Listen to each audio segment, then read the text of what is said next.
ఆంధ్రప్రదేశ్ ప్రభుత్వము నల్లమల్ల సాగర్ డిపిఆర్ తయారీ ప్రక్రియను వెంటనే ఆపాలి. First condition. రెండవ కండిషన్ ఏంది? కేంద్ర ప్రభుత్వం సెంట్రల్ వాటర్ కమిషన్ లో నల్లమల్ల సాగర్ అనుమతుల ప్రక్రియను తక్షణమే ఆపాలి. ఈ రెండు కండిషన్లు మీరు ఒప్పుకుంటేనే ఢిల్లీలో మీటింగ్ కు వస్తాము అని రాహుల్ బొజ్జా గారు మన రాష్ట్ర ప్రభుత్వము ఈ ఉత్తరం రాసింది. నౌ మై క్వశ్చన్, ఈ రెండు కండిషన్లు ఒప్పుకున్నారా? కేంద్ర ప్రభుత్వం మీకేమైనా మేము సిడబ్ల్యూసిలో అనుమతుల ప్రక్రియ ఆపాము అని లెటర్ రాసిందా? మీకేమైనా చెవులో చెప్పిందా? ఆ కాగితం బయట పెట్టండి. నంబర్ 2, ఆంధ్రప్రదేశ్ మేము Nallamala Sagar pre feasibility report తయారీ ప్రక్రియను ఆపేసినము అని ఆంధ్రప్రదేశ్ మీకు ఏమైనా హామీ ఇచ్చిందా? కమాన్ బయట పెట్టండి. మరి ఈ రెండు జరగకుండా ఇలా మీటింగ్కి ఎందుకు పోతున్నారు? ఈ రెండు జరగకపోతే మీరు మీటింగ్కి ఎందుకు పోతున్నారు?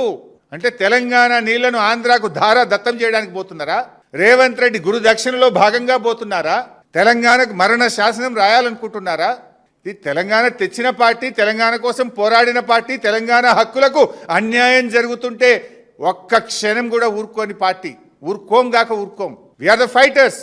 ఎన్నో త్యాగాల పునాదుల మీద తెలంగాణ తెచ్చినాం. ప్రజలు నీకు అధికారం ఇచ్చింది గోదావరి నీళ్లను ఆంధ్రాకు దారాదత్తం చేయడానికి కాదు. మిస్టర్ రేవంత్ రెడ్డి, నాకు ఉత్తమ్ కుమార్ రెడ్డి గారు ఎందుకు మౌనం వహిస్తున్నారో నాకు అర్థమైతలేదు.